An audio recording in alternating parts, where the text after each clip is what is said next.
What's up, y'all? Welcome back to the Plugged.In.Podcast with your girl, Dr. Bejanae. Welcome back. You know what the vibes is. OMB's producer extraordinaire. Episode 3. We back at it again. Real quick, you know how we do here. We like to start out with our shout out of the week. And who we shout out this week? It's CNN Coon, right out Yep, of yep, Texas. yep. All right, CNN Coon. And he has a song with Mexican OT. Mexican That Mexican OT. OT. Yep. Yeah. And It's the like, song what is is it? Aka? Aka remix. Yeah. Yeah, Aka. no, that's a vibe. Yeah. That's a vibe. That's a vibe. We'll be Yep, playing yep, that at the end of sure. the video, y'all. All right, yep. Big shout outs to our artist of the week, CNN Coon. But we're gonna switch it up a little bit this week, and we're gonna get started with our Twitter feed read. Twitter. This is actually from Twitter. It's like a Twitter topic. Shouts out to Shits and Gigs. I kind of dropped one of their questions of the week. So for this week, a question of the week would be, how did you find out that you were the side piece? So I got some people's responses here. I'm gonna just read off a few of them. How did you Okay. find out that if you were a side piece? Not too a little out of scope, but it's just keeping it interesting, you know. All Yeah, right, so absolutely. I thought this one was funny. All right, so I wasn't in it for the feelings, just to fuck, but I wasn't into going back to having a roster. So we were unprotected for years. My late 20s, early 30s was a time. He always denied having a girlfriend until a mutual wedding invite.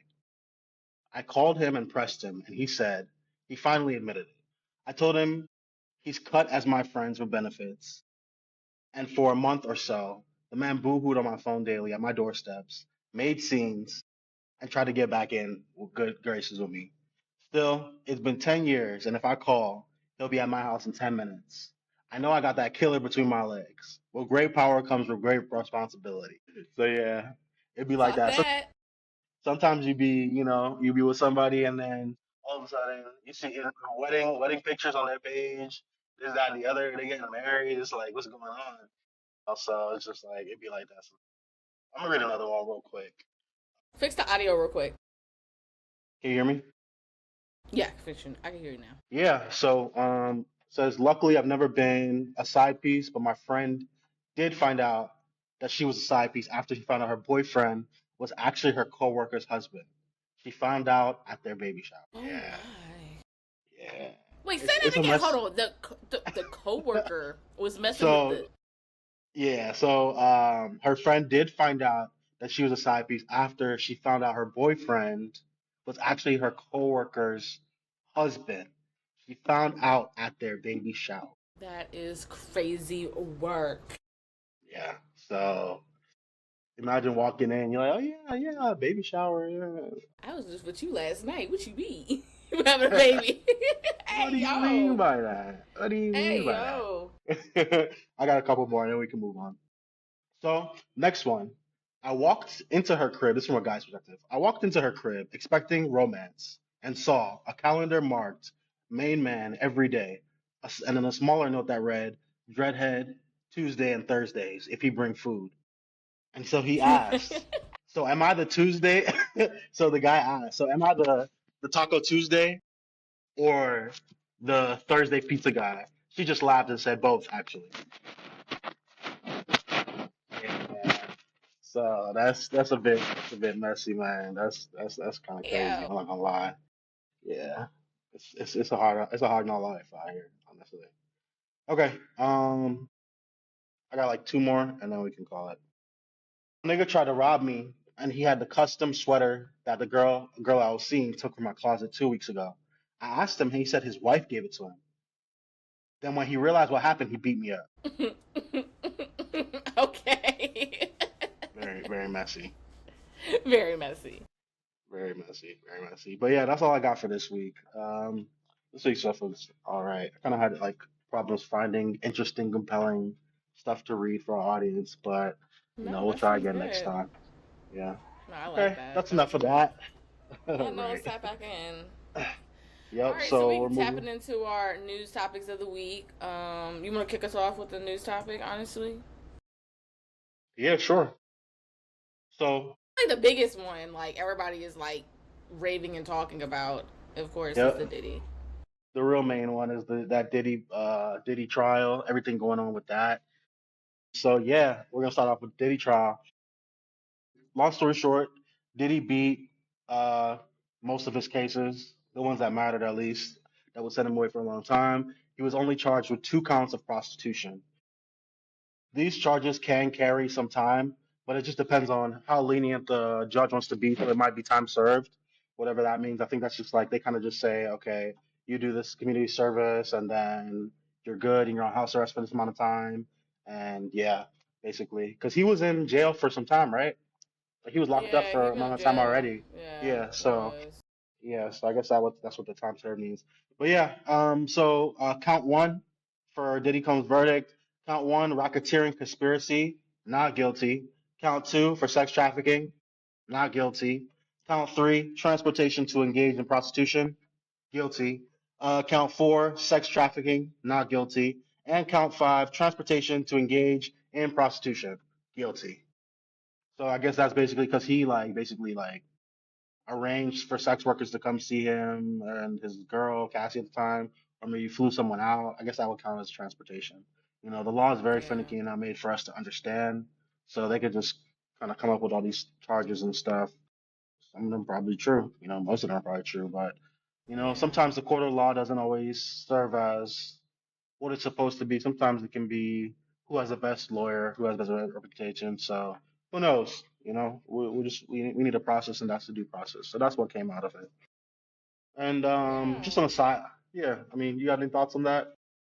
How many years do you think he's gonna get if he goes to jail? He Like gonna I just be time said, I think served, I think he or had I you think think he's gonna get the time served. Like, okay, he did this amount of time already, and then maybe it'll be like a few more months, or they might just give him community service. Be that he's like a high profile person or whatever. And his representation did a good job. So what is that? Transportation engagement prostitute. I mean, I don't know. Two I years feel like that's max, like, yeah, a year I don't know. I max, feel like like he's, yeah, year max. community That's what I was service. thinking. Yeah, Community service, yeah. I don't think, I cause mean, cause all it is, like, one thing that kind of I was watching, like, when they were they were coming out of the courtroom or whatever. His mom freaks me out. I don't know. I feel like him and his mom have this weird relationship. So like every time I see her, I just kind of get grossed out because I'm like, I feel like you be sleeping with your son whole time, but that's beyond me. And that's probably why Diddy is messed up in the head because what? I feel like his mama be sleeping with him. Um, you know, this has been a really interesting trial. From the front to the Hmm. back, like it's been mad interesting. Hmm. I feel like at this point, why don't we just go ahead and free R. Kelly? I need some more good R&B music because these R&B artists is not hitting, but some R. Kelly. Mr. Piper himself, yeah. He gonna be locked Yeah. up for a long time, man. You Mm-hmm. know, but it is what it But is, no, all jokes aside, I think one thing that kind of ticked me off with this case, and honestly, any case that involves sexual assault or rape with people of higher power, a lot of times those people are allowed to sue, like with a civil suit, and they're allowed to sue for money, which is kind of a slap in the face for people who have been sexually assaulted by, homeless people or people that, don't come from a higher standard. They're not allowed to sue for money, which I know money is not the end all be all, but like the fact that you're allowed to sue for money because you've been raped or you've been sexually assaulted, I just feel like I feel like that shouldn't be allowed. so okay, so here's the thing. I wouldn't say that people. Okay, you got to consider everyone's tax bracket. So like a homeless guy, how much you gonna sue him for? He's just gonna be in debt for the rest of his life. But someone like Sean Combs, who can actually compensate you for your emotional baggage or pay for the therapy But that's my sessions that you might point. have to go to. What about everybody else that has emotional? So I'm speaking for personal. I'll wear my heart on the sleeve real quick. I was sexually assaulted, and I was sexually assaulted as a little kid. So I received no money from my abuser. So with that, it's okay, friend. You Chill can't out, just drop that. Nah, you can't just drop bro. that, bro. That's No, heavy. I didn't know sleeve. that. Like it's I fine. did It's not fine. know No, I that. know. Oh my God. That's not a conversation starter. Hey, friend. Like I've been sexually abused. Yeah, No, yeah, but yeah. Oh wow. like Okay. and not that like that was where my head was because I was younger at Yeah. the time. But like now that I'm older and I can see that people are actually like able to sue for money and whatever the case may be. people that are, abused by common people, they're not able to do that, but they still have to reap the emotional and the physical and the mindset, the mentality. They still have to go through all of that. So I personally just don't think that it's okay or right or fair that some people can get like money out of it, because like I could have got college paid for, or I could have got pharmacy school paid for. So it's like it's just, I'm not understanding like how you can actually do that. It's just not fair. Like that's all I have to say. Like, I mean, not that money is everything, but it would help common people out. Like somebody like KayCyy, you already got money. Like, what did you suing $2 million? It was like $20 million that she sued for. Yeah. So it actually kind of ticked me off. Like her situation kind of ticked me off, because she was an old girly and she was going through it and she was coerced. I was a young girly and I was coerced. So it's like, you could have left. I couldn't have. I might have got slapped up. So it's like, I'm just a little lost in the sauce on how. Honestly, fuck whoever did that to you, and you can. If you feel like there's damages, you can. I just don't know what the proceedings would look like. I don't know what it would. Like, now I'm good. Like, okay. I mean, it's. Yeah. But like, I'm just saying, like, it's just kind of like, I just feel like that's just not right. Yeah, you should not be able to sue for money. You have to go through it like everybody else. Yeah. You better pay for your own therapy. You better, deal with your own emotions.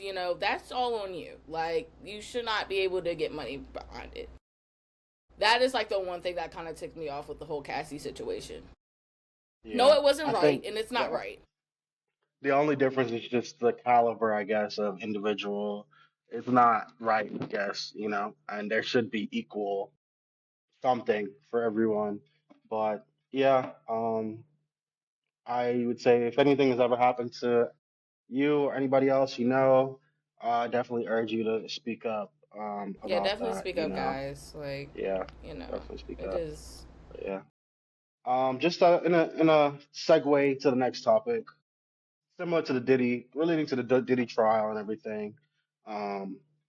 We found out that Kanye West has a project with King Combs, who is, I guess, Diddy's son. And I like King Combs. I don't know something about him. He just, I don't know. I like him. He would be. He was fine. He just gotta stop. He just don't do what your dad be doing. I guess don't be a little freaky nigga type shit. But right, yeah. But apparently they dropped the EP on. It's called Never Stop, and they dropped the EP on June 27th, 2025. It's a project that consists of about 7 songs, and in total it's about 16 minutes long, so not too long of a listen. I didn't really get a chance to check it out because I didn't think it would be anything serious. But when I looked at the credits, it looked like Kanye mainly did like production on the song, on everything, executive produced it, and it was mainly Diddy's son rapping on it. Yeah, so if anybody's interested, you can check that out. But apparently that whole thing came about after Kanye went to trial and went to the courtroom. Kanye pulled up one of the days. I guess he was being mentioned. He was being mentioned for something because apparently Kanye be into some type of freak off himself apparently. But yeah, I guess they just kind of wanted to show solidarity or something, But yeah, that's just that little tidbit for the people. Honorable mention, real quick, before we move on from the Diddy topic, Mr. Brian Steele, aka Mr. Get Him Off himself, pause, works his wonders as usual because apparently he was on Diddy's legal team. So if you're ever in trouble and you need somebody to get you free, Mr. Brian Steele, the real life that's the guy. Saul Goodman, the real life Saul Goodman himself. He be working wonders. And shout out to the rest of I guess Diddy's legal team, but like I know that Mr. Brian Steele is there. I gotta put Mr. Yeah, he's just a different guy. He is different. Yeah. Yeah. I wanted to go back real quick to the whole King and Ye situation. Apparently, he's been making music with. They've been making music together for a while, like since earlier this year. Like I think I want to say that King was on the song for Hail Hitler or Hitler Hail or whatever, the one that's like banned, like got Kanye banned from Australia. You mean Hallelujah, nigga, Hallelujah. That's the song now. He changed it. I don't know. Well, he did? I know what you're talking about. Yeah, he changed it. He changed it. Well, yeah. He put out a different version, but yeah, I know what you're talking about. Yeah, no, Kanye got completely banned from Australia. Australia as a whole for this. Like, I mean, why would anybody want to go to Australia for real? But he got banned. Yeah, well, I'm not Because surprised he is not treading lightly. at all, at all, at all. But yeah, that's enough of that. Enough of Diddy. What else you got for us on the docket next? Of course, that lovely DDG, India Love, Halle Bailey, and the Scott Bridgeway guy. So, earlier this week or Oh, last weekend, mhm. you saw Halle and this unknown man on a yacht, and they was like real boo loving. It was keeping it real Yeah, I saw cute. that. Yeah. So apparently, everybody was trying to figure out who this Mr. Rayman was.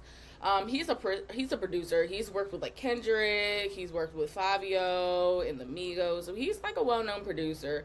I thought this was cool. I was doing my little research. He's from Roanoke, Virginia.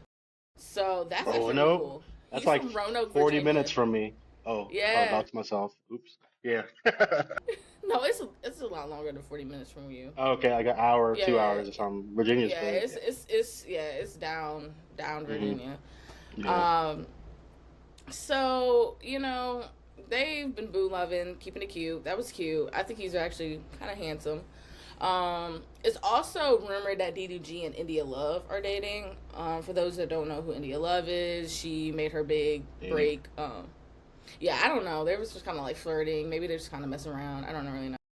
But those that don't know who India Love is, she was a Tumblr model back in like the 2010s, and then she became like a social media influencer.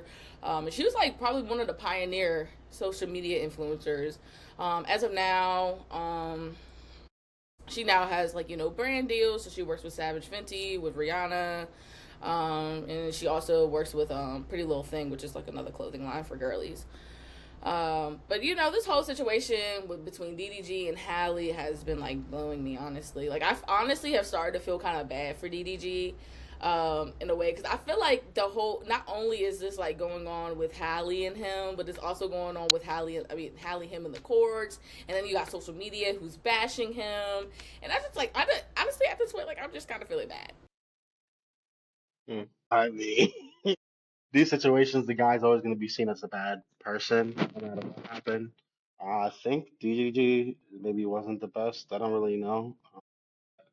Yeah, this is life, man. People separate and people move on. It be like that. She found her a nice little industry nigga. That's cool too. I wish everybody the I best. mean, Fred, you also have to see, like, why. I don't even. For everybody had already has said in the beginning, like, why are these two together? Like, they don't even match. Like, they always say, like, polars, opposites attract, or whatever, like that. But, like, he's like this way and she's like this way. So it's like, I don't understand how they were even together in the first place. Now I feel like Right. she has more somebody her speed, and then he has somebody more his speed. Hmm. However, one thing I really did not like about the whole situation was the restrictions on seeing his son.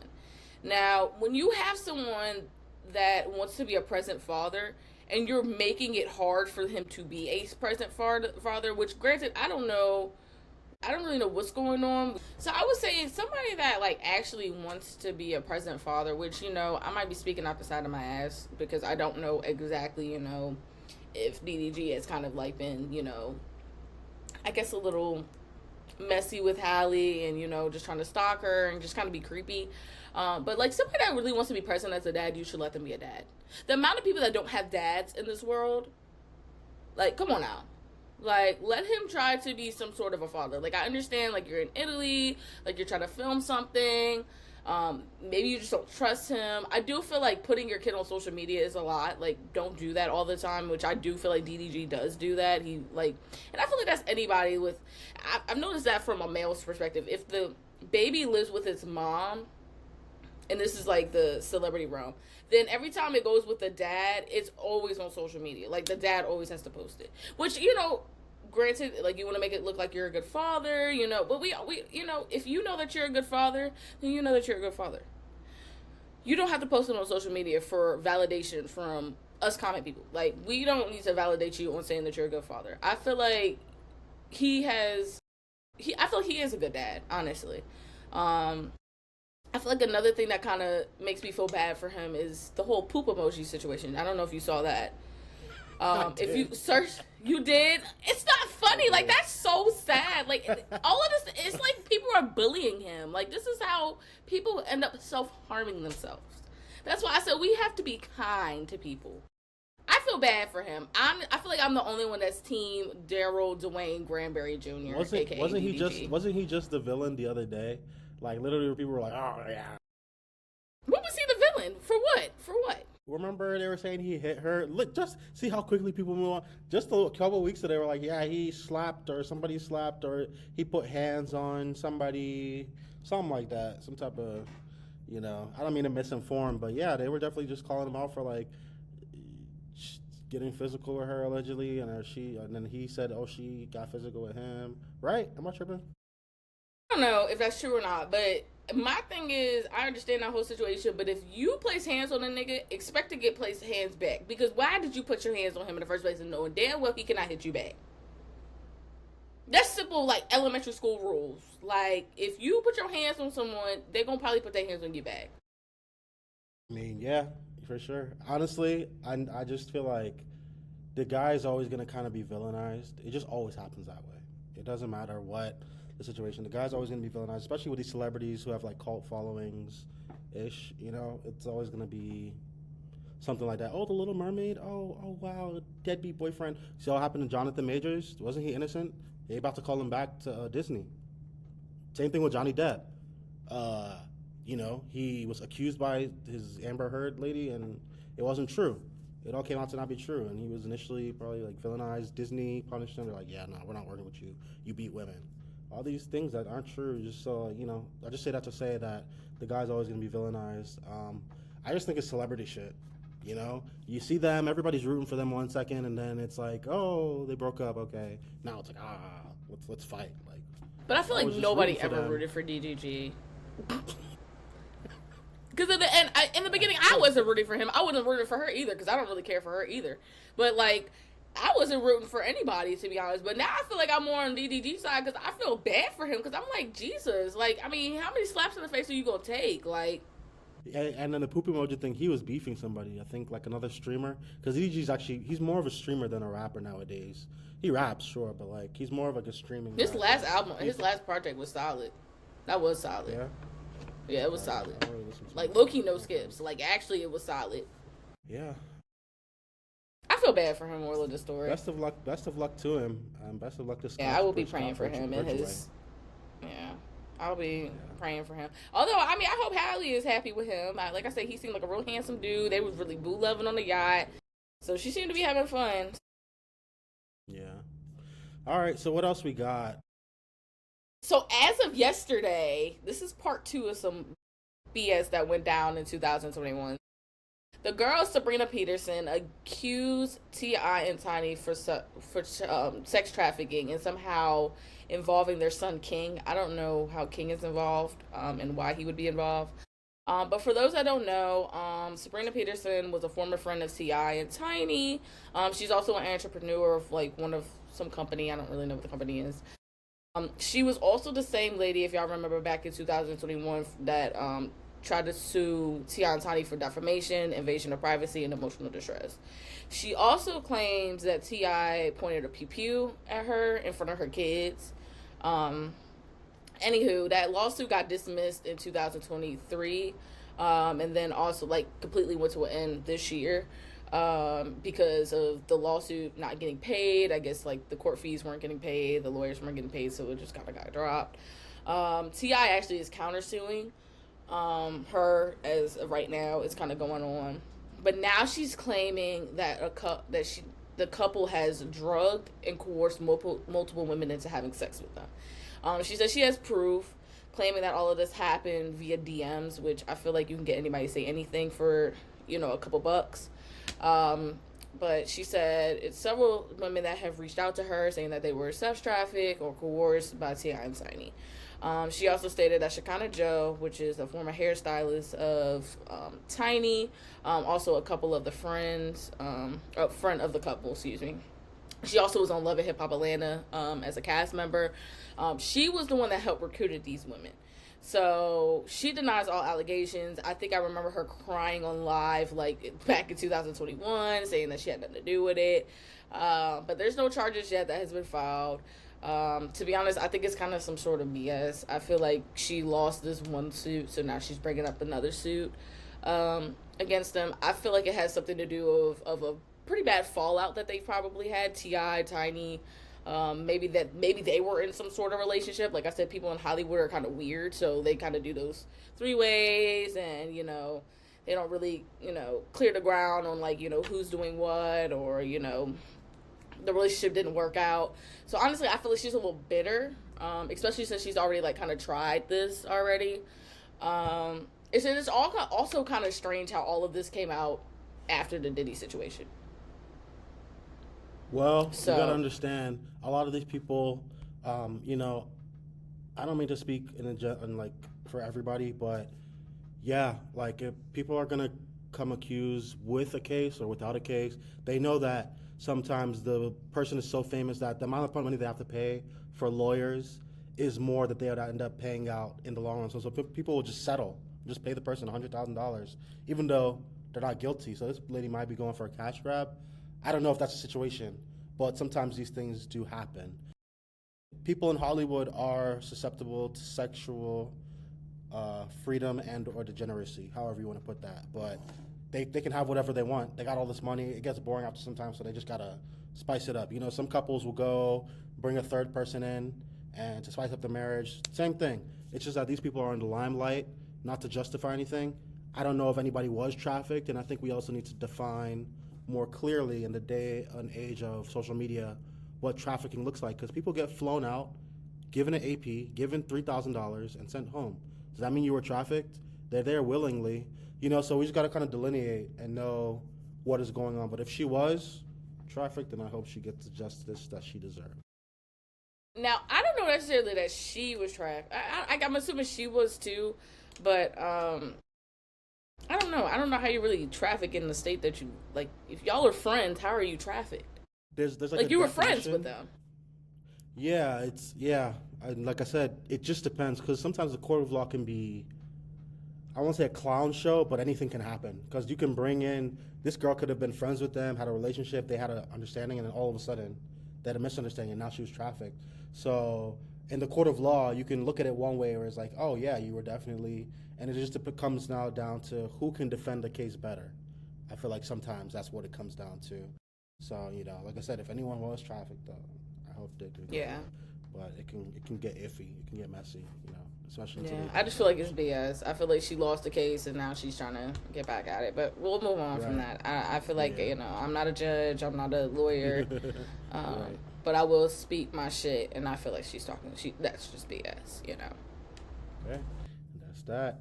Alrighty, moving on to Drizzy Drake. Drizzy Drake is going to take up the rest of our popcorn topics for the most part. So 2 parts here. First, Drake versus Kendrick in the courtroom, which is not actually, that's what we called it, but it's not actually Drake versus Kendrick. It's more of Drake versus UMG, and I'll explain why. Drake had a problem, okay? Drake signed a deal with UMG for $500 million a few years ago. So he's in this deal for however long, maybe 10 years or 10 albums. However long the deal goes, Drake's in the deal with them. A lot of people misunderstand what it means for an artist to sign a deal, so I'll go ahead and put my producer hat on and explain that for the people. Basically, when you're paid for a deal and you get signed, you're given a lump sum or an amount of money. People just think that you get that money, it's for you to spend, but it's really for you to invest in your projects and what you're doing so that the label can recoup their money that they just gave you. It's basically like a loan. Drake has to put out all these projects, a certain number of projects, and make this certain amount of money back before he can start to see profit on what he's actually doing. So Drake is in an agreement with UMG, okay? Drake is signed to them directly. Then you have TDE. TDE is like a label on its own. Sometimes labels like TDE or 600 Entertainment or whoever will go to the major labels and they'll partner with them to do like a distribution deal or some type of tour deal or something. So TDE and UMG are partnered. So so TDE, Top Dog Entertainment, falls under UMG's umbrella kind of, and then Drake is also signed to UMG. So Drake took UMG to court because they were promoting a product basically that was making it harder for him to fulfill the terms of his agreement that he signed with them. So basically, UMG has no investment in hip hop beef or culture, so they're benefiting from both. Is getting dissed? Oh, these Kendrick record is up, cool. Drake is dissing Kendrick, and this Drake record is up, cool. Either way, UMG benefits, and they don't give a shit about what's happening to Drake because he's basically their slave. Basically, he signed to them. UMG promoting "They Not Like Us" and Drake being a pedophile makes it harder for Drake to fulfill his contractual obligations to UMG, which is why he's suing Top Dog Entertainment, who's technically under UMG, and he's suing UMG, the company, the music label company. So people just think, oh, it's over the beef, but really the issue here is that there's a conflict of interest because you have one person assigned to you that has to fulfill a contract, and you have this other group that's making it harder for this guy to do what he has to do and fulfill his $500 million contract. So it's like a defamation thing. That's really the whole issue behind the Drake-Kendrick courtroom issue right now. That's really what's going on behind the scenes. People may see it and just look at it from like an outside perspective, but really that's really what's going on, you know? Yeah. Basically, the company's dipping in both pots, and it's conflict of interest for Drake, so he's pressing charges to see if he can make some of that money back in a lawsuit, because now it's like, okay, he's beholden to them. They have him by the balls, basically.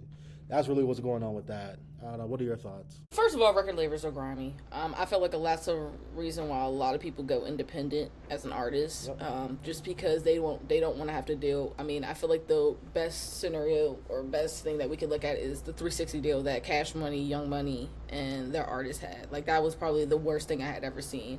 And Birdman having to pay back like an ass amount of money to Nicki, Drake, and Lil Wayne. So I feel like they're just kind of, always here for themselves. Like you said, they're dipping in one pot and able to take out the other pot, and they really don't care about the rap beef. However, this is somebody's livelihood, so I do feel for Drake. Like, this is kind of went too far, if that makes sense. Like, this is like a song, like a really, lyrics can really, go places, which is kind of the sad part about it, because it's just supposed to be for entertainment purposes, but now it seems like it's like truly messing with his money, making money with his record label. So I feel bad for Drake personally.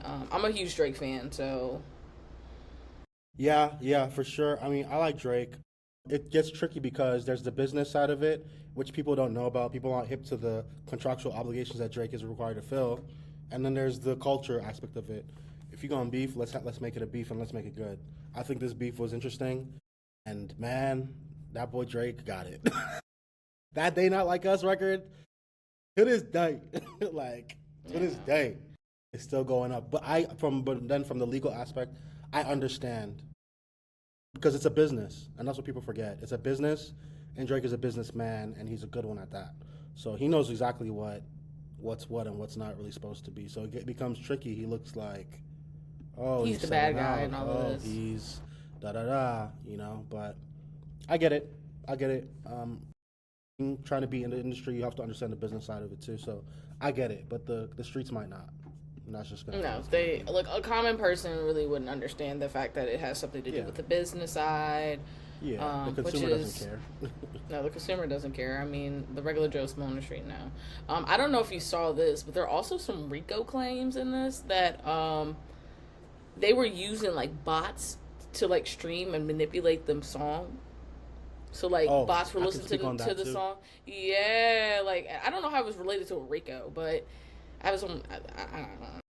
Okay, so I don't know how it's related to a RICO, but like there have been issues where artists will use bots to give them like an extra 1 million, 5 million streams to make their opening sales look, or even sometimes the labels will do it, So if there's bots involved, that skews the amount of money people can be paid, that skews the numbers, that skews what needs to be recouped in somebody's deal.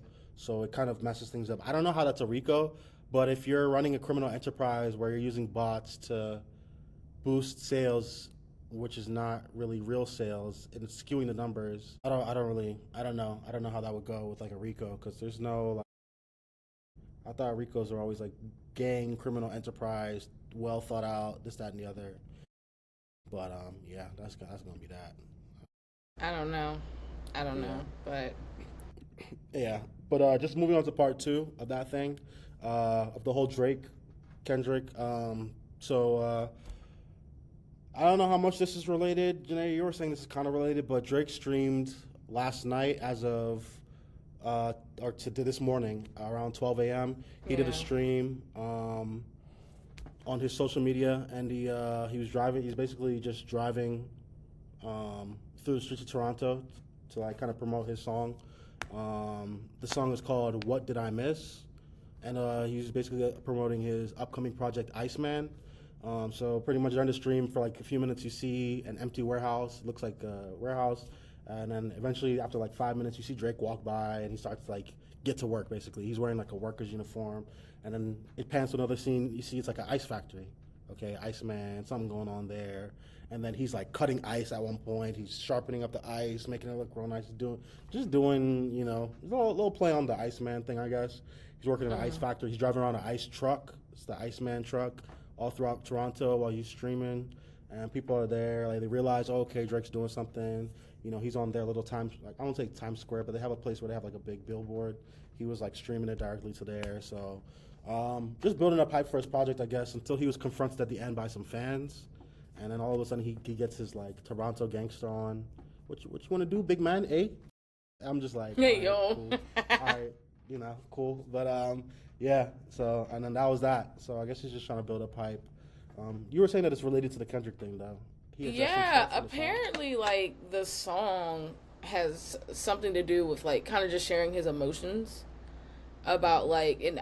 I didn't listen to the song. I just kind of like read a blog, and so it's like something about like sharing his emotions and like the label kind of doing him wrong, and then also like his artist friends that he thought he had, like YG, Dollar Sign, and Mustard. Like none of them came to his defense in all of this, which you know, again, it looks like some high school drama because Jake's like, you know, can you please like come to my defense and like because you know I'm not this type of guy, but literally he's like kind of by himself. You know, like he's kind of defending himself on his own. Like I haven't even really heard from like Nicki or even Lil Wayne. Like I haven't really heard from them like trying to defend him and his honor. Cause like I mean, let's be real. Let's put some respect on Drake. Like person like YG. Like who do you love? Like I feel like you low key wouldn't be as popping as you are without Drake. Like who do you love was a huge song.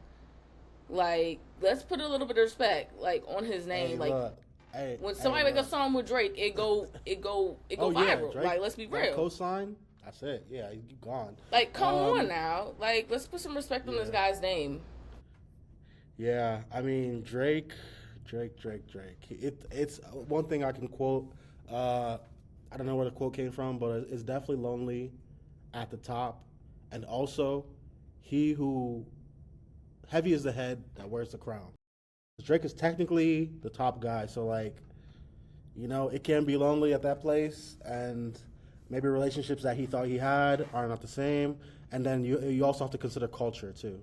Like I said, Drake is like I won't say industry nigga, but he's for the culture. But like, Kendrick is culture, like direct, like culture. Like he's in touch with the streets. They love him. The streets love him. He's got the West Coast, the whole coast. I think if Drake maybe had Canada backing him a little bit more, then he would have some type of coast, but you know he's coming into a culture that's already established, Yeah. and so people already see him as a culture vulture sometimes, when really he's just being strategic with the music and staying relevant.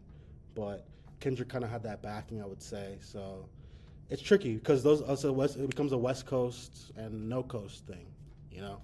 Like Drake, I guess, has roots in ATL or like in the South, Memphis or whatever, but I didn't see Memphis coming to his aid, you know. And the line about trying to get the slaves free, it's like, you know, it probably rubbed people the wrong way. You know, overall, I just think it didn't help him. Mustard's from the West, YG's from the West, LeBron be over there. LeBron's just with whoever. He's with whoever because he's LeBron. He listens to all types of music, so, you know. But yeah, it just becomes a culture thing, I think, at some point, which is where Drake suffered. So. We'll see. We'll see what happens, man. I don't know. We'll see what happens with Young Yeah. Jersey. Honestly, I just feel like people just need to throw a little bit of respect on him because it's just, let's be real, like, he's been in the game for so long. So is Kendrick. But the one that's kind of been, like, able to kind of go global, you know, I'm sorry, but I'm sure people in China was not listening to Backseat Freestyle. But people were listening to Hotline Bling over in China. So it's like, let's be real, like, who's global? Like I said, I don't want to speak like I don't like Kendrick, because I do like Kendrick, but I think he's a Gemini, so like I get it. Like, you know, I'm a Gemini too, so like, you know, I'm gonna rub y'all the wrong way. That's what we gonna do. So it's like I get where you coming from, my good friend, but still, like, Jesus Christ, like I feel like it just went way too far. Like, I love a good rap beef, but I don't think it was necessarily beef to begin with. You know, I think we just took. I think my Gemini friend just took it a little higher than it needed to be. It's been bubbling though ever since fucking what's it called? They did the First person what's the shoot 'em song all. with Kendrick and Drake from back in the Poetic Justice. Ever since, because that's when they were collaborators, but Mm-hmm. I think there were like subtle jabs here and there that were just never directly addressed, and I think it came to a head. So then it's like, okay, all right, we gonna do this. Like, and you know, Kendrick, he ain't no slouch, so nobody's ever really stepped to Kendrick like that. So he's gone, you know. But it is what it is. Do you want to mention that last point or? Yeah, I just want to give a quick point. So there was a shooting at Mello Buckzz private album release, which the album actually dropped this past Friday. The shooting happened on July 2nd, right outside of the release party in Chicago. It looks like gunmen just kind of opened fire from a black SUV. I think it was 4 people that died, and actually it was one that was including her boyfriend. And also her best friend, as well as 14 people that were injured, and 3 of them in critical condition. So it's just a very sad situation. No one has been arrested yet, so just prayers for her, the people that were killed's families, the people that were injured and that are still fighting, as well as the people who were there that witnessed the whole situation, because I'm sure that it was kind of like very hard to witness. So I said this before, and I'm gonna say it again. You know, we gotta do something about. We gotta have like some type of program or mentorship to where when artists start to get on, they can kind of separate themselves, not forget the streets, but separate themselves from everything going on inside of the streets. Because people are dying in real life. Like, these are people's real life. No, for real. I couldn't imagine losing like my significant other over some street shit. Like what? yeah, over some street shit. No, I'm for not. real. I'm not in that. So you know, but it's like, come on, guys. Like, I don't know. I thought the whole point was. I guess that's what you sign up when you get to the streets, though. I mean, you feel me? Or born into. Or you born into, more so. Best of luck to her, though. I wish her the best. Yeah. Yep. Alrighty. Moving on to our next lovely segment, singles and albums of the week. So my friend Janae here emphasized that we are a music podcast and that we should definitely do more discussion on the music. So that's what we're going to do for you guys. We got some albums and singles we're going to go over that came out within the past 2 weeks. And then I think we're going to wrap up with a conversation about the XXL Freshman list of this year. All right. Yeah. So you want to start us off, Janae? Yeah, so we had GDLU, I think it was a Pre-Lux Pre-Lux, EP yeah. by JID. Personally, he's not like a go-to rapper for me, so he's not a go-to rapper for me.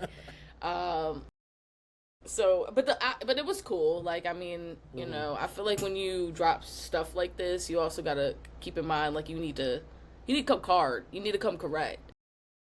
I feel like, honestly, I didn't really connect with 2 of the songs. I would give it a 2 out of 4, personally, for me.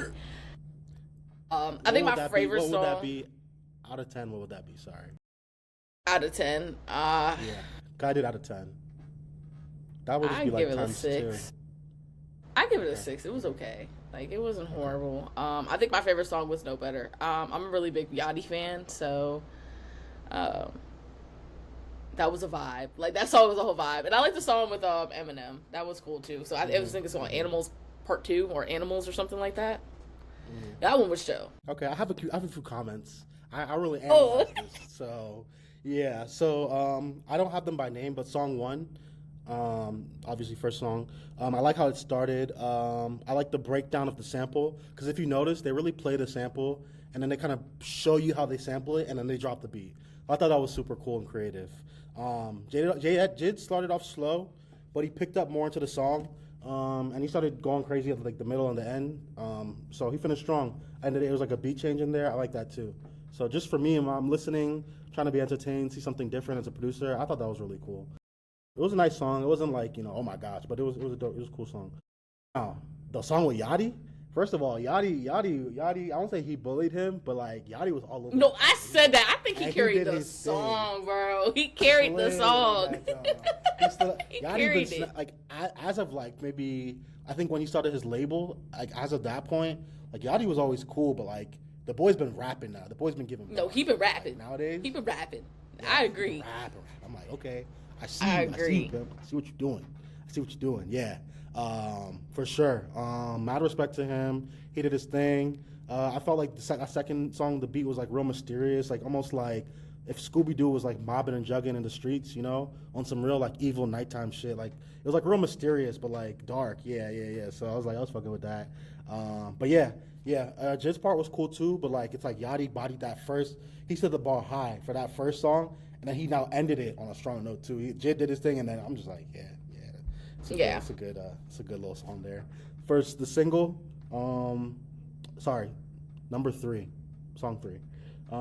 The beat was very hip hop, I would say. I love the drum bounce. The snare and the beat was cool. Jid did his thing. He had a good flow. Everything was well packaged. I like 6 Lack's part too. He was a great addition to the track. He had like some background vocals in there that were very nice. I like the sample that they used too. There was like a sample in there that like would play in the background. It was cool. It was a good song. It was a nice song. And for the Eminem one, I thought it was pretty cool too. It was a nice song. It was a little bit of a weird beat, like almost unorthodox. I was like, okay. It was kind of like a UK. It's Eminem though. Yeah, it is. Eminem slid. Like I said, they slid. They rapped fast. The delivery was cool. The delivery was great. Eminem did his thing as per usual. I probably have to go listen to it like 3 times to like really get everything he was saying. But yeah. Cool, solid project, solid intro to at least 2 songs. You'll like at least 2 songs on there for sure if you're like a regular listener. Yeah, so that's my 2 cents. Okay, well, is this somebody that you listen to often? Do you listen to Jid's music or?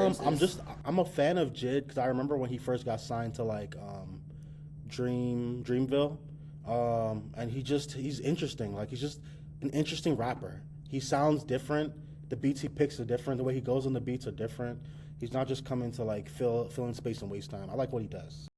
I think I'd give it like at least a 7.5 out of 10. Okay.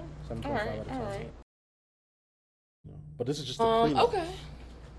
Yeah, just a prelude. So I'm sure he got another project on the way, like an actual project. Yeah, it drops in. I think it drops in August. Yeah.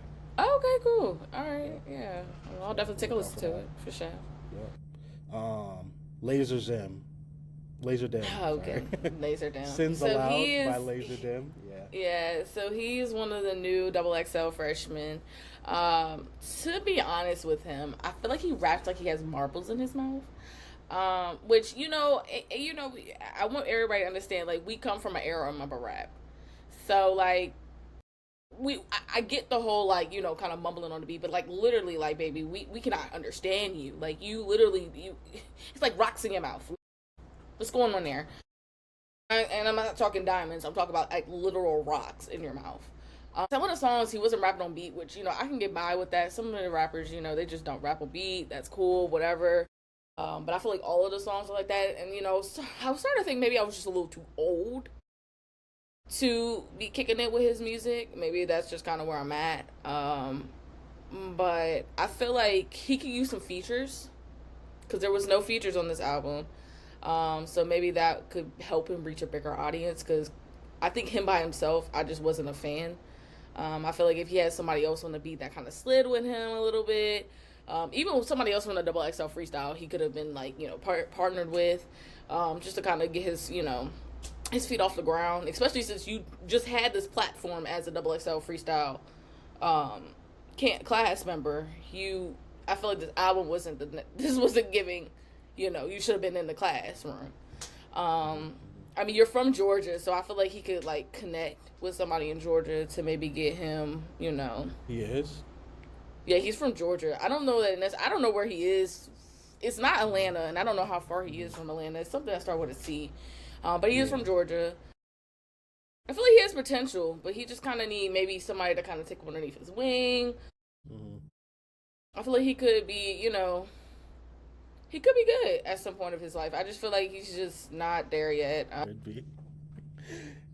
Let me give you. Yeah, you know, you go ahead. Okay. So, I listened to the project. Okay, I felt like I was very easily able to skip over a good amount of songs just because I could see where they were going. I guess there's like a whole movement of people rapping off beat. Like Blueface, when he first came out, you're like, oh yeah, he's rapping off beat, but eventually people got used to it. Is Blueface still around? I mean, he's in jail, but you know that's what that is. So he had his he's moment, always relevant because of his beef. Right. Yeah, exactly. So from what I heard, I give the project maybe like a 5 or 6 out of 10. Being generous. I don't like to because I've given this Laser Zim guy chance before. I heard about him like maybe 6 months ago. I listened. I feel like I felt inclined to like his stuff. I was not a fan. I feel like I felt inclined to listen and like his stuff just because he was new and popular, but I don't know. The record sounds like it was recorded on an iPhone 5. I'm not gonna hold you. The sound quality was not there, respectfully, just from like a recording and production standpoint. But maybe that's the style he was going for. Rappers, they just record on whatever and they make it sound good. So maybe that's just that. Some of the songs were cool, but maybe it's just not my speed. You know, I'm a little bit older, but I feel like I still have the delineating ear to listen and know what good music is. Even with these younger bulls, I know what's good and what's not. And I think the Laser Dim guy just has his audience, and maybe it's just not us, you know? So I feel like it has to be like these younger, definitely the young bulls. For sure. I don't really know. They listen to something else. They listen to the music that's coming out for them is just, I'm just like you hear people like Yeet. Yeet was a bit of an acquired taste for me, but he had some good songs. But like at first, I'm just like, I like Yeet. Yeah, Yeet's cool, but like some of his songs, I'm just like. I don't know. Personally, I like him. I don't know. I like him, but like I said, he was a bit of an acquired. I'm like, okay, I'm listening. Okay, I see what he's saying. Okay, this song is cool, you know. But how far can we go, people? You know, like I could probably put some of my worst beats out for these guys to use, and their audience will love it. Like, so it's just like, no, seriously, it's interesting. Seriously, yeah. I think some of the beats were actually horrid too with his album. Like, I don't know. I feel like maybe he needs to like a better producer. He definitely needs some more features. He needs to just lock up with somebody in Georgia, or maybe not even Georgia. Maybe you go somewhere else. I don't know if you're closer, you know, one way or the other. You just need to lock up with somebody, because for somebody to have that big of a platform, I expect your album that comes after the double XL freestyle to actually be pretty decent. And this was actually trash. And, you know, one thing I could say, like, I want to compare him to Plackboy Max. Plackboy Max is usually, I think he does more of the streaming thing, but he actually dropped an album 2 weeks ago. He's around the same age as him. But that album was literally no skips. Like, front to back, it was really cool. He reminds me of, like, a cross between Uzi and Playboy Cardi. Like, he was giving, honestly. But he's in, like, basically, I would kind of, like, weigh them out at the same. And honestly, like, I don't think that I'm too old. I just feel like the album was trash. Like, let's just be real. Like, I mean, you're not that old. Relax. You're not that. Like, I am old though, friend. You're like mid-20s. You're mid-20s. You're not. No, I am closer to 30 now. I just had a birthday. You're mid-20s, basically. Like, you're still in there. You're still in the running. You're still in there. No, I'm not. I'm old. Hey, you're funny for that. But yeah, maybe it's just not our speed. You know, it is what it is. What else do we got there? Hollywood by Mello Buckzz. This was the one that she released, the whole album release party. Got shot up. Personally, she isn't my cup of tea. Maybe if she had caught me back in high school where all I listened to was like Chicago rap and The Weeknd, he was an exception. Where I would listen to Chicago rap, I feel like I would have listened to her. As of right now, I don't personally, her as an artist is not giving to me. I think she has 2 songs with G Herbo, but yeah, I didn't really care for it. What would you rate out of 10? I'd give it a solid 5. Like, it wasn't horrible, but it wasn't great. Between that and the Zim album, Laser Dim. Sorry, between that, it was definitely better than Laser Zim's. It was definitely better than Laser Zim's. Whatever his name is, what is it? Laser Dim. Yeah. Laser Dim. Okay. How about? I didn't really get to listen to the Mello Buckzz project, but I'll take your word for it. What do you think about the next one? Fireworks, Biddy by Black Youngster. So this is his 3rd album of the year. I am not a fan of it at all. I feel like he could be falling off a little bit. I feel like he needs some help with his song selection that he puts on. I don't know what he's doing this for. I don't know if he's trying to keep up with YoungBoy or what. But it wasn't giving. The last album wasn't giving. I don't know. Maybe he could just use some more features. Maybe he's just a better artist that's on the feature. I don't know. Yeah. I'm just not feeling him as a recent. Last album sucked. This album sucked. There's a lot of sucky albums that dropped yesterday.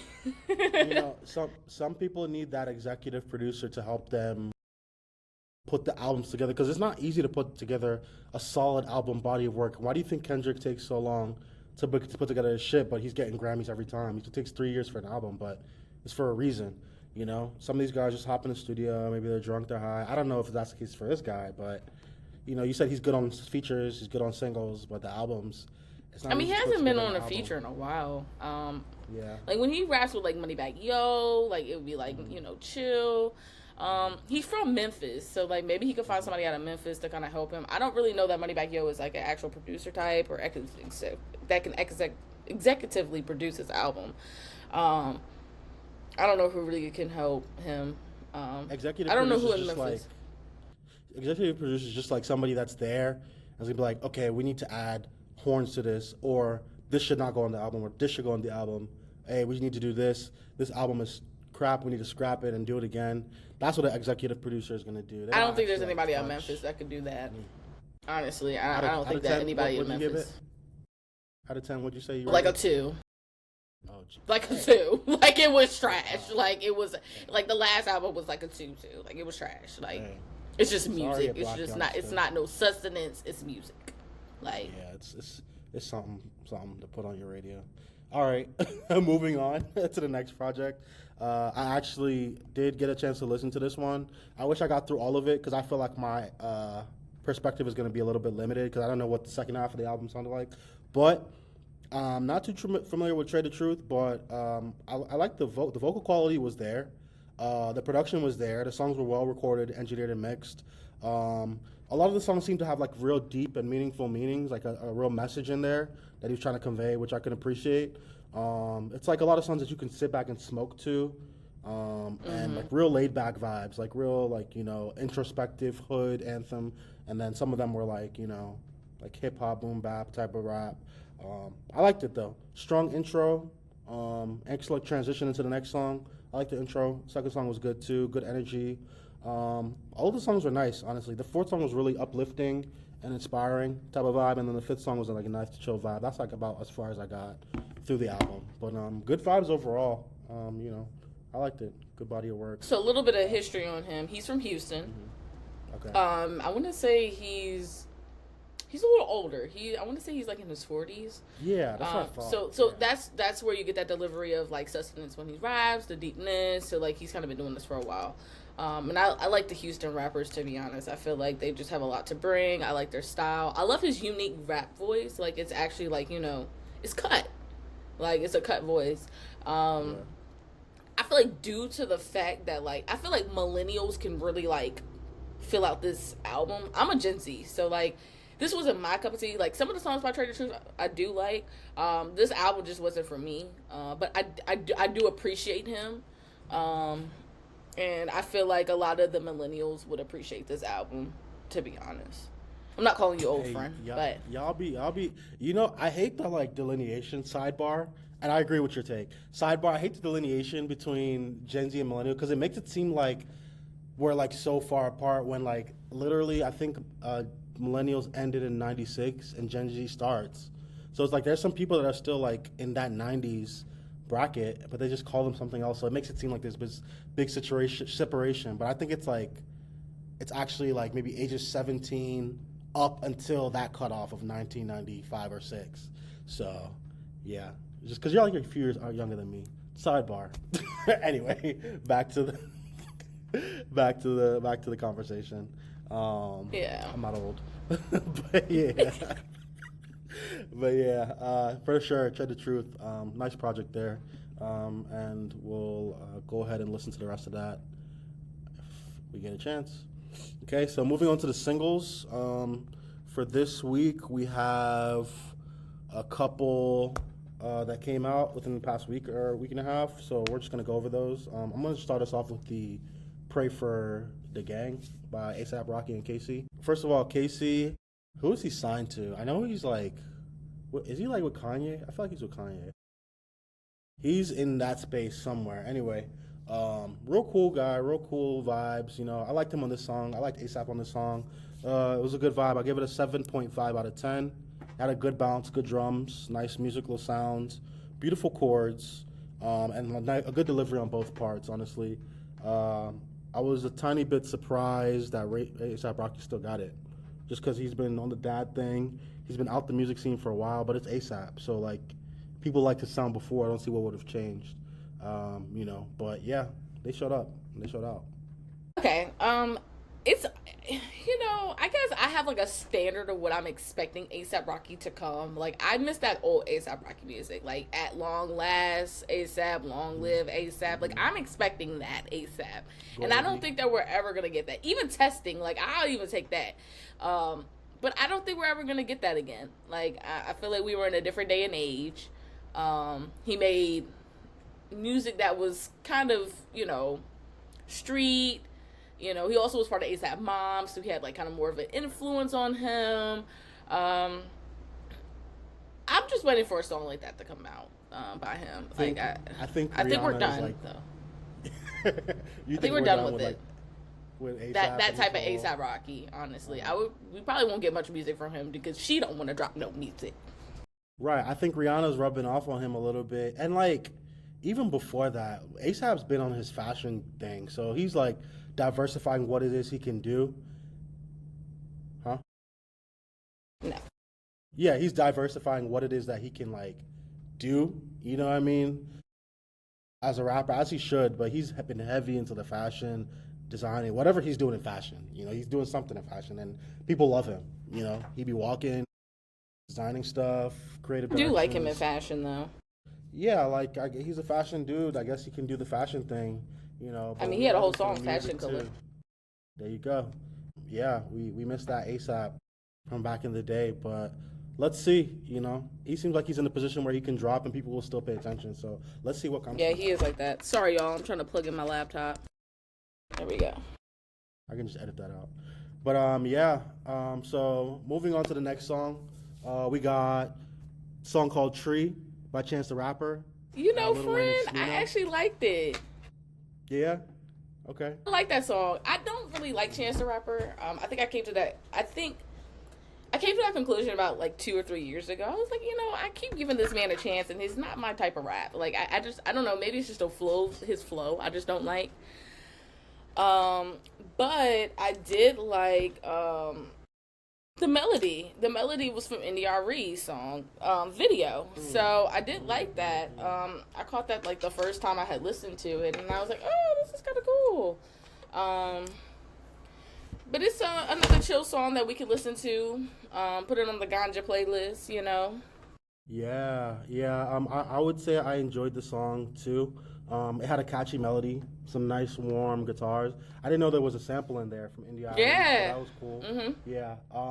The drums were like knocking. Like that 808 was hitting. Mm-hmm. Nice bounce there to that song. I would say this Chance that we heard on this song was a little bit more reminiscent of acid rap. His mixtape that got him really popular back in the day, like maybe 10 years ago. He came hard on this one. Pause. Like I think it was really cool. Delivery, the reminiscent, that chance. He sounded like he had a battery in his back.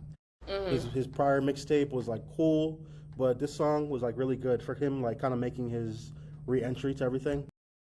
I like Chance's flow, the melody and the delivery were nice. Mino was also on this song. I liked his part too. He had like an interlude where he was like really like front and center there, and then he did some backgrounds on Wayne's part, which were nice. I thought that was a good addition. Wayne's rap was cool too. His part was nice. You know, I love Weezy, so I'm not gonna discriminate.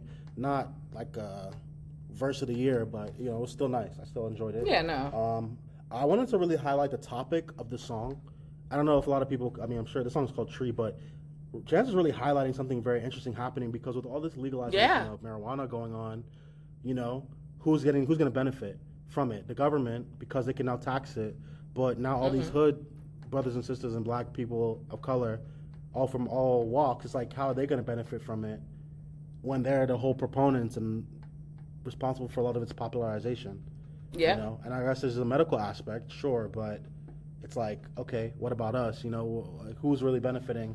Okay, now, quote unquote, Big Brother has now dipped his hand in, and it's like, okay, what about the streets? What about all these people? They create all these hoops for people to jump through to be able to sell marijuana as a business, and it's just not fair. A lot of people don't have 2 or 3 businesses already established. A lot of people don't have a month's worth of rent for their space. I looked into this because I was interested in starting something, you know. There's a lot of requirements for getting the license. It's like a 2-year to 3-year process at least. Applications, applying for licenses, applying for this, having a space. You need to maintain the rent for the space for a whole year. It's like a bunch of hoops. It's a nice song, but there's also an interesting message. That's all I'll say about that. I give it an 8 out of 10. I give it an 8 out of 10 myself. Yeah. Yep. Yeah, that was actually good. And I agree with the message. I feel like, you know, the government, the white man, I feel like they're always trying to steal our ideas and make it their own. I didn't want to say it. Oh, I'll say it. I'll say it because it's true. And even honestly, like, pretty much a lot of the cultures out here, like, they kind of perpetrate us, like, you know, with the way they dress and how they act and stuff like that, you know. A lot of the stuff we weren't acting, like, this is the stuff that we lived. Like, I can't really speak on it because I didn't live that life, but I know people that have lived this life. So it's like, you know, I do, you know, feel bad for the fact that we are kind of the blueprint and we kind of get perpetrated a lot. Yeah, it'd be like that. But I think as people educate themselves and inform themselves, we can combat that a bit more. And we're getting more of that as our generation comes up. So many more young black people being educated, going to college, at least being able to open their eyes to that lifestyle and seeing that there's another way out. So the more information we have, the better. And more awareness will raise about it. All right, moving on to single 3. Sir by NBA YoungBoy. So I don't have much to say. I give the record 6.5 out of 10. It was cool. I think that's like his first song that he dropped since he got out of jail. I won't say that I'm not an NBA YoungBoy fan, but I just don't listen to him as much. I know his popular songs, but it was nice. It was cool. It's nice something for the atmosphere, for the ether, changing the rap game particularly. But yeah, but it was cool. See, I like NBA YoungBoy. I've been a fan of him for a little bit now. I always enjoy a good NBA YoungBoy song. Actually, there's a few songs that he actually dropped for his album, M.A.S.A., Make America Slime Again. And I think that album is dropping July 25th. It's going to be a pretty long project. And, you know, I know we talked about Black Youngster already, but... And you know how, like, some people, they actually need, like, quality to, like, or time to craft their quality and to produce quality. I feel like YoungBoy is not one of those people. Like, he actually can, like, make a decent song, make a decent album within, like, 3 weeks. And then he is able to put it out there and people can actually listen to it. And it's actually pretty decent. Because I feel like YoungBoy, he drops, like, 5 albums a year. At least. He puts out a lot. He puts out a lot of projects. And they're actually pretty decent. And he'll have features on there. Like, he, you know, maybe him and what's his name? Black Youngster might need to link up a little bit. I don't know, they're kind of from different realms. You got somebody from Louisiana and then somebody from Memphis, but I feel like maybe they need to link up a little bit. Okay, I agree. Probably give him some tips. This is how you make a good a good album. There's a West Coast rapper that puts out a lot of projects too. I'm trying to remember his name. Shoot, what is this? Like, it's a crazy amount of projects that he put out, and I'm just like, bro, like, how are you doing this? But they're good. That's the thing. They're good. Is it like Derek, cousin, something? I don't know. If I think of it, I'll bring it back up. But yeah, it's definitely an art to like be able to put out a lot of albums and have them be quality. So he might just be in that time, kind of like Wayne was. Everything he put out was gold. So he might just be in that space, that energy. Yeah, shout out to him. Good stuff. Get to it. So, did I listen to this one? I think I did. Let me see. Personally, I thought the song was not bad. I feel like it had a good hood motivational melody song to it. Like it was kind of motivational, which you don't really hear much from like the hood guys, I guess. But it was chill. That was the song where they were like kind of singing, right? Like he was like singing. No. Not tripping. Billionaires. Oh, okay. Oh, I think I'm messing up. Hold on. It's okay. I might have messed it up for us. I think I might have not told you. I think I told you. I don't know if I told you that I switched the song. Oh. Yeah. Because I sent you the song yesterday. Oh, okay. Yeah, I'm not sure if I listened to this one. Anyway, regardless, yeah. Yeah, so that's the Billionaires. That song, you liked it? What would you give it out of 10? I give it a solid, like, 7 out of 10. Yeah. Okay. I'm trying to make sure that what I wrote down matches this, but 7 out of 10, we'll take your word for it. We trust your taste. All right, so do we just want to move on to the discussion? Let's get into the discussion. Okay, sure. We'll just name the other songs, and I think they're pretty good. Catch Me Outside 2 by Ski Master Slump God. I thought that was pretty dope. Very reminiscent really rocking. of Missy Elliott, Timbo type of bounce. Make you want to do the Harlem Shake or something. Yeah. And not the one not the Chinese Harlem Shake, but like the actual Harlem Shake. Yeah. No. Brush your shoulders off, yeah. And then we got 23 and 1, Mozzie and Y and Left and Lucci. I like that song. They were speaking a different language in there, but it was interesting. It was definitely interesting to hear. I don't know if people like, you got to really listen to catch it. I'm like, what is he saying there? Because we got a lot of mumble rap, but yeah. And then the Stop. I feel like I think this was the second song that YFNL Lucci dropped out since he's been out of jail. Yeah. Okay. Nice. Yeah, he's doing his thing. Never was a fan of either one of them. Huh? I wasn't a fan of either one of them. Yeah, for sure. And then the last song, Stop Running by 1900 Rugrat. Apparently he's on the XXL Freshman thing list, which is a good segue. But I didn't like the song, so I don't know what he's doing. You didn't like the song? See, I like him. I can't believe he's white, bro. I can't believe he's white. I have comments about that. Maybe I gotta listen to his other shit. But this you gotta listen to his other stuff. Was not it. I like him, man. I like his flow. You like this song? You like this song? I do. I don't know. I'm a little biased. I just like him. I don't know. He So I got up here because I'm near Philly, guys, and so he has a song with what's his name? Do. What's that man's name? Oh goodness, I can't think of his name. It's gonna kill me. But he's one of the rappers up here. And so I was like, it's Auntie Ain't Playing, that's what the song's name. And I'm just like, all right, I like this guy. I like this 1900 Rugrat. So I'm gonna have to check it out because this one, I looked at him. I look at the cover. I'll send you the song later. I got you. I got you. I'm like, bro, looks like a fucking Amish trap star. That looks like in O Block or something. I'm just like, bro, like what's going on? He's from West Palm Beach, which I don't know what exactly West Palm Beach is, Florida. I guess it's the hood. Every time I look up a picture of him, he's posted up with a bunch of niggas. So I could see that. Okay. Well, shout out to him. I'll check him out later. That's a good segue though, being that he is a XXL freshman. Our next conversation, and I think we're gonna wrap up after this, but conversation to discuss the new XXL freshman class and our thoughts on the selection of artists versus the previous years. So, I'm gonna share the screen real quick. and pull up the previous year's double XL freshman list so we can get into it. Talk about it.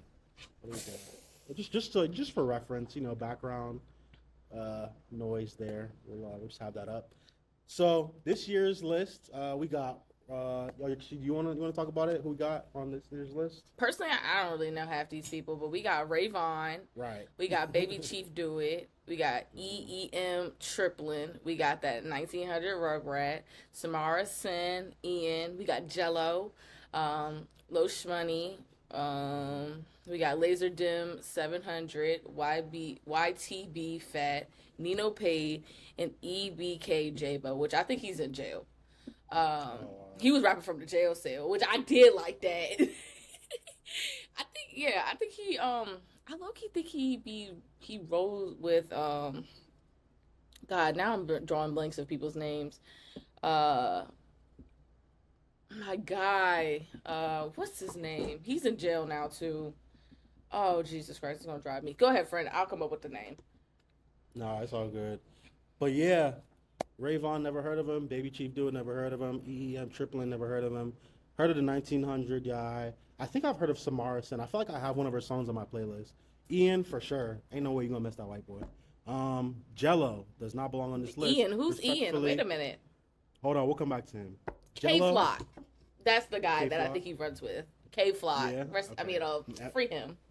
Shout out to him. Never heard of him either. But Jello does not belong on this list, respectfully. Jello has one song. It was cool. I'll give him that. He does not have one song. He has 3 songs at least. Whatever, bro. You gotta earn your spot on these lists. And honestly, but that song blew up. You gotta understand that song actually really blew up.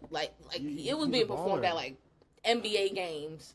He's gonna raise our hopes and he's gonna let us down because he doesn't have the time to commit to rapping. He doesn't play basketball. He didn't play basketball. No, he's the one that got kicked out of the league. Yeah, but he's still ball. He's in like a foreign league or something, right? Oh, maybe he's in a foreign league, but I don't know. I think. Oh, okay. So he the one that got kicked out of the whole situation because I think he had weed in the foreign country. I think that was the problem. I don't know. Oh, okay. Yeah. Yeah. So his brothers play in the NBA. Yeah, his 2 brothers. Okay, it's too many of them. Too many balls. Pause. Low Shimmy. Never heard of him. Actually, no, I've heard of Low Shimmy. I've heard of Low Shimmy, yeah. I've heard of him. I heard Shmoney. I can't think of a song off the top of my head. Me either. Laser Dim, definitely heard of him. Yeah, everybody else, respect to you guys, but I never heard of him either. I'm just probably getting old. YTB Fat I've heard of, and I've heard of Nino Paid. But, I feel like this was, the first year that I literally have not heard of most of these artists or, he's from... cannot think of songs off the top of my head. Right. Yeah, I'm just okay. This guy's from Maryland. I should definitely know him. That's weird. Yeah, you should definitely know him. I work with artists in Maryland, so I should. That's poor form on my part.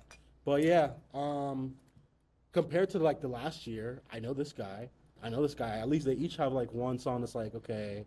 I don't really know this person. I don't really know this person either. I know this guy has been. You know Scarlett. Oh, I probably know her song, but I'm not familiar with her name. Yeah, I think I do actually. Yeah, you know Scarlett. Is she the one that has the I'm So ATL song, or who is that? I don't know that. What song does she have? But she rap like a nigga. She got a low-key a deep voice.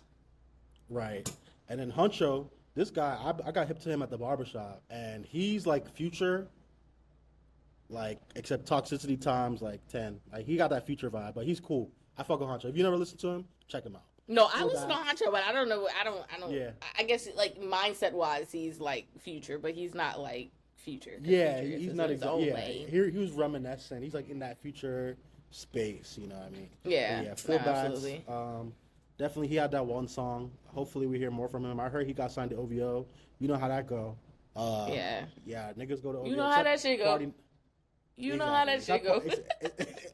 Except Party Next Door. Party Next Door is fighting all odds and fighting all statistics. He's just that good. But 4 bats, we'll see what he does. Maya the Dawn. I'm not really familiar. I don't know who she Cash is. Really. Cobain. I like Cash Cobain. I do like Cash Cobain. Oh, his name is Cashmere. I like that. Yep. Hey, there you go. See? Yep. Skilla Baby. Like I've definitely heard of Skilla him, Baby. But I'm not too familiar. I like Skilla Baby.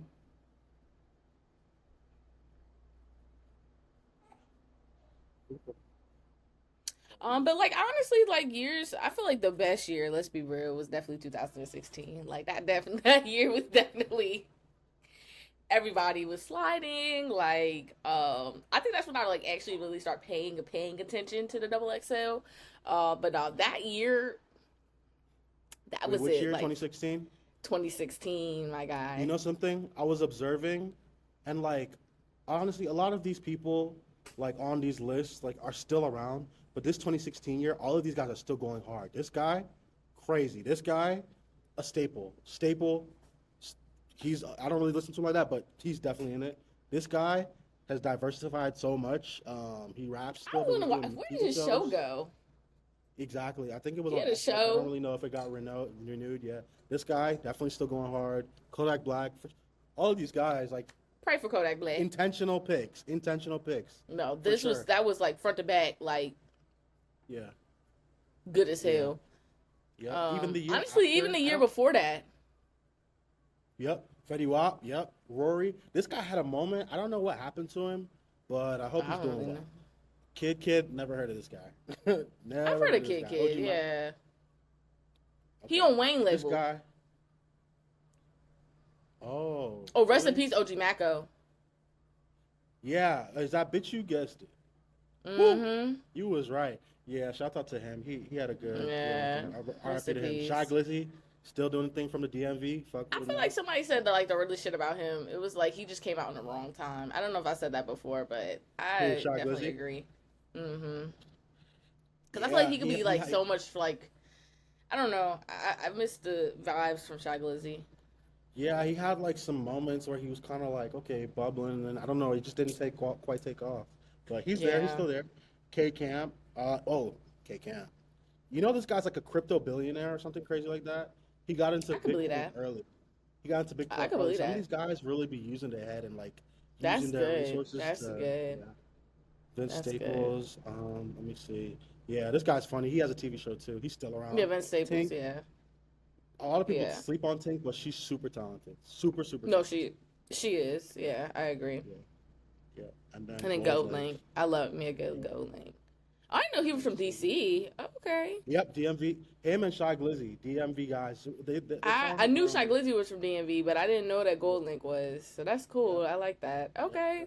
Honestly, I feel like just compared this year compared to years past, like, I mean, you also got to think of like the change in music. I mean, I don't know what happened this year while people are kind of just, I don't know. I just feel like this was like the first year that's kind of been like, There's not much trashy. going on, honestly. Even last year, there wasn't much going. Like there were some good songs that came out last year, but there wasn't much going on. Honestly, like hip hop had like a big lull at one point. They're like, "What? Where's everybody? No one's dropping. Nobody's doing anything." I think it's like about 2 years ago, maybe not. the maybe girls were 2 running it like before 2 last. years ago. Exactly. Like the Exactly. men were The women nowhere were to be going found. wild. Like when Yep. Sexy Red hit the scene, Yep. with her ass on the ground, that is when that was the time to be alive as a female. It was women For power. real, You had yeah. Meg on one side. You know, it was a vibe. Where is Sexy? Is she not on any of these lists? I feel like she'd be in this year's. Sexy too big at this point. I think Sexy blew the fuck up. She did not even need to be on this. Yeah, I don't think she's on it. You know how some people just like blow like way too up and like they just don't. Yeah, there's really yeah, no point it's for too them to be late. on there. That kind of I get exactly what you're saying. That kind of segues me into the other topic. It's like a subtopic of this one. Comments on artists who declined to be on the Freshman XL. Like I was looking for Drake and I was like, oh, Drake's not on this, but he declined it because they got to him too late. He was gone by the time they got to him. I'll scroll down. Yeah. It's right here. I caught the section. Artists that declined. Nicki was not on it. Yeah. I don't. Me Vado, too. I think I've heard of him. Tyler the Creator, Vado, respectfully yeah. declined. He's Yeah. a hip hop guy, so it's like if he's declining, then you know they were late. ASAP respectfully declined. Thug, I think it looks like he wasn't on it. Like staples in the game: Post Malone, Tory, Young M.A., YFN Lucci, Cardi B, Famous Yeah. Dex. I mean, Lil Skies. I'm not too familiar with him. Rich I don't know the why Kid, Famous Dex and Little Skies wouldn't have done it. And even Rich the Kid, I feel like they could have. Pop Smoke should have definitely. Don Toliver. Like these are like guys that are still here. He Like, died. Tecca. That was the problem. He passed away. no, for sure, yeah. I was listening to Pop yesterday, y'all. Oh, I miss him so much. Rest in peace. He, Lil Tecca, he yeah, he too fine. big for that. Yeah, see, I think they just got to them late, or maybe it just wasn't good timing. But the fact that Drake declined, I'm just like, bro, yeah, they probably got to him because he first dropped Best I Ever Had in like '08, '09. Yeah, like that, and that song was rocking back in '08. Like, I remember listening to Best I Ever Had in '08. Yep. As a, what was I? In elementary school? I was in elementary school listening to Drake. Like, yeah, towards the end of high school, listening. Yeah. You were in the end of high school? Yeah, 2010. I was like, it was like 1 year to graduate. Yeah. Oh, but you're so old. I'm older. I was in elementary school when it dropped. No, because think about it like this. When we're kids, like 4 years is a long time because that's the difference between elementary school and high school. So if you give it 4 years, you would be in 6th grade, 7th grade, maybe. That's like elementary. Or I got you with like 5 years, I feel like 5, 6 years. I don't know. Thereabouts. Because I was at the end of high school. Yeah, you were in elementary school actually. Yeah, now that I do Yeah, I was in elementary school. I feel like if it was '08, I was in elementary school. I feel like that's exactly when the song came out. I was definitely in elementary school. I was like the 5th grader. Yeah, man, I was in a little high school. You mean? Yeah. That was such a time though. That was such a time because we got like all this good music. 2010s music was just like all like. It was great. It was great. And we got all of that shit like Waka Flocka, Drake, Future, Kendrick. It was just back. The niggas was trying to pay the bills, man. No, seriously. Yeah, they was awesome. Rapping for the bills. Nah, for real. Sure, but yeah, like this is. Yeah. All of these years were like solid years, honestly. Except this year. I just feel like this year was just trash. I feel like they just got anybody. Hopefully they do a little bit better with the selection next year. I think it's just because, like, you see, like, how Afrobeats is kind of, like, coming into the mix, and then, like, other genres, like, from the Caribbeans are coming in. Mm-hmm. It's taking away attention from rap a little bit, and I just feel like, I don't know, it's saturated a little bit, you know? There's a lot of people making music that probably could have made this list, but just didn't have the, you know, bubble. The promotion. Just attention, exactly. So it's like, these guys, I've genuinely, just in passing, like nowadays, I kind of like, taking music nowadays like an experience. So even if I miss something, I'll catch it. If I never catch it a year later, it's okay. I let things come to me as like I see them. So if I hear something or hear somebody new that's dope, I'll add them to my playlist. But I've never heard any of these guys' songs on, or maybe I did and it just didn't stand out, or like I don't remember them. But yeah, just like the Boss Man D-Lo, definitely heard his stuff. The Plug, the biggest, the largest. Yeah, I like Big X. Mexican OT, Cash Cobain, even Maya the Don. I don't know who she is. I don't know. Like Lay Bunks, but I've heard of Maya the Don. Is that the big girl that be like rapping? She's kind of like real big. She be rapping in the back of a car. There's like a video of some big girl that was like. I don't know, but I've heard of Maya the Don, and I don't really listen to her. Yeah. Let's not sleep on. Go ahead. What were you saying? No, go ahead. No, you go. Let's not sleep on Miss Lay Banks. First of all, that's my wife. First of all, respectfully. Oh, we know her? No, I know her. She's a rapper. She's from Philly, actually, and she's dope. Word. I need to know her then. If she's from Philly. Check her out. She got some. Okay, I'm gonna check her out. Song, Nah was cool. She got some good stuff. She's doing the thing. She's really doing the thing as an artist. She got some good people behind her. Good beats, cool. Good sounds. A little bit of like TikTok-ish music, but she got some hard stuff. Like she looked like a pretty girl, but she rap like a nigga and behave like a nigga. Oh, okay. Well, I love bitches that rap like niggas. That's what I do. Yeah, so, I love that one. Okay, well, cool. Okay, well, I agree with you, friend. I just feel like it could just be kind of saturated with all the influx of music that is coming out from other countries. So. Yep. Hopefully next year it will be a little bit better, and maybe we can also integrate some of these people from other countries. You know, Rema could have been a good XXL, but he's not a rapper, so it's like okay. We need rappers though. Yeah, for sure. But yeah, I mean, this is a good place to wrap. What do you think? Yeah, let's wrap it up. All right, cool. Well, this has been episode 3 of Plugged In Podcast. Once again, shouts out to our artist of the week, CNN Coon. He's got a song featuring the Mexican OT Mexican OT? called Acuuh remix. So Remix. we got to play that next. And shout out to Artist of the Week. See y'all for episode 4. Talk that tea. Bye. All right. See you guys. Hello, I might just like a ragamaloo, babe. Hello, babe. I could, no matter how the money get made, I could do whatever just to try and get paid. I could spend a whole trip off hitting licks. Everything I got, it came from off the beach, young nigga. I could, no matter how the money get made, I could do whatever just to try and get paid. I could spend a whole trip off hitting licks on my mama, boy. I came from out the bricks, young nigga. I can't lose. I'ma just go win. I could bring